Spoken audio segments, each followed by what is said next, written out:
Iya, dialog Jurnal Pagi kita lanjutkan kembali dan kita semua masyarakat Indonesia, Pak Frederick dan juga Pak Alfon, kita semua yakin bahwa mungkin kedua belah pihak ini akan nantinya legowo apapun keputusan dari sidang pra-peradilan, begitu Pak Frederick ya.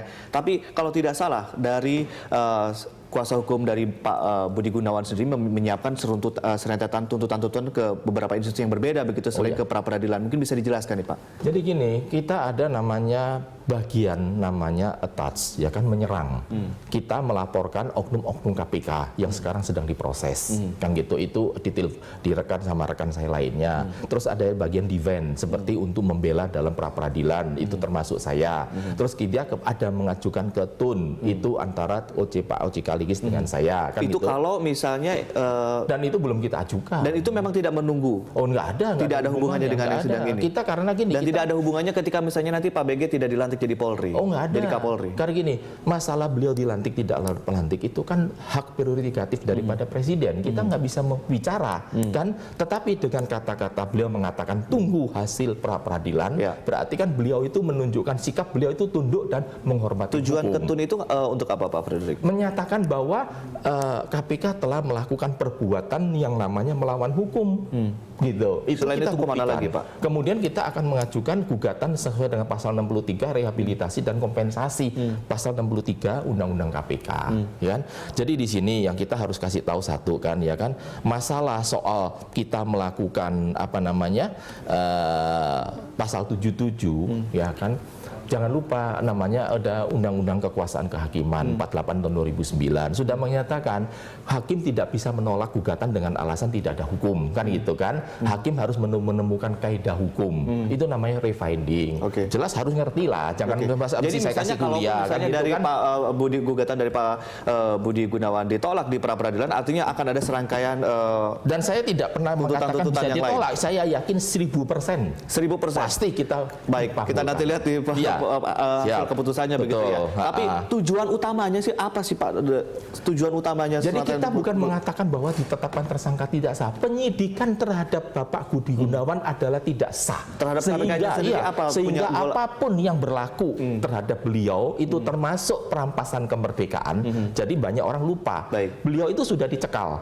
Cekal itu adalah Anda dirampas sebagian kemerdekaan, Anda nggak bisa keluar negeri. Itu adalah penahanan. Tuntutan ke sejumlah institusi hukum ini berarti punya goal besar. Apa goal besarnya Pak? Ya, kita mau memperbaiki KPK, ya kan? Supaya KPK itu jangan seperti sekarang yang isinya itu semua orang itu melakukan tindakan namanya melawan hukum, kan? Kita ingin membersihkan oknum-oknum KPK. Karena mereka itu merasa dirinya benar, seperti membaca undang-undang dengan tafsiran. Undang-undang itu nggak bisa ditafsirkan. Dengan cara melumpuhkan, menangkap satu-satu begitu? Oh tidak, karena yang kalau salah ya kita tangkap semua. Maksudnya penyidik akan tangkap semua, termasuk yang mengaku mau menyidik ini dalam waktu dekat kan ditangkap semua. Baik, kita ke Pak Alfons mungkin untuk menutup diskusi kita pada kesempatan kali ini. Pak Alfons, mungkin ada yang ingin Anda sampaikan, Pak Alfons?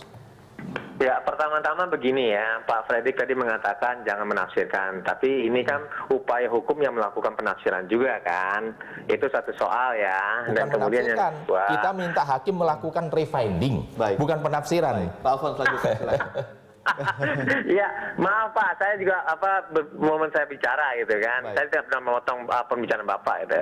Dan kemudian yang kedua, bahwa harus dilihat lagi terkait dengan pasal 77 itu, apakah memang ada kewenangan untuk melakukan pra-peradilan atau tidak gitu kan. Nah, oleh sebab itu makanya kita bisa melihat secara jernih. Misalnya enggak ya, ini kan tidak akan pernah ketemu kan. Karena itu makanya kita serahkan pengadilan. Kalau nggak salah itu juga permintaan dari Bapak sendiri kan di dalam beberapa statement media. Nah, oleh sebab itu makanya kita harus melihat bahwa pada saat ini bagaimana kita tegakkan hukum yang ada pada saat ini. Nah, sekarang kewenangan KPK untuk menetapkan sebagai tersangka itu sudah terbuka berdasarkan fakta-fakta persidangan. Nah, oleh sebab itu maka biarkanlah hakim Sarpin untuk memutuskan itu. Dan kemudian yang kedua tentang legalitas dari penetapan tersangka itu sendiri yang dilakukan oleh pimpinan. Nah, pimpinan itu kan tentang kolektif kolegial yang didalilkan kan. Nah, dalilnya itu sudah ada, sudah diutarakan. Nah, oleh sebab itu makanya kita bisa serahkan lagi terkait dengan dalil-dalil yang diperdebatkan itu tadi. Nah, sekarang kuncinya pada saat ini adalah bagaimana kita bisa melihat bahwa ada proses-proses hukum ke depan yang harus kita hormati juga. Dan oleh sebab itu makanya jangan juga kita mengatakan orang mengatakan A, tapi kita juga melakukan B juga gitu kan.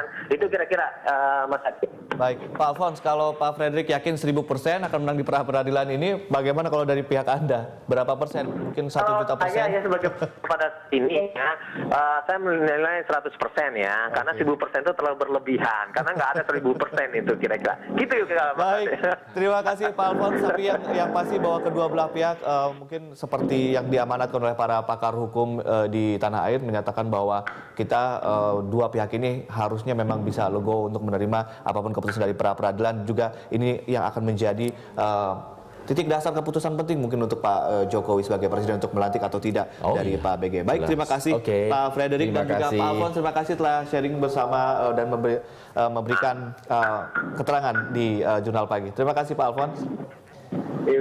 Dan pemirsa, demikian dialog Jurnal Pagi, dan rangkaian informasi lainnya akan kami lanjutkan di Jurnal Pagi.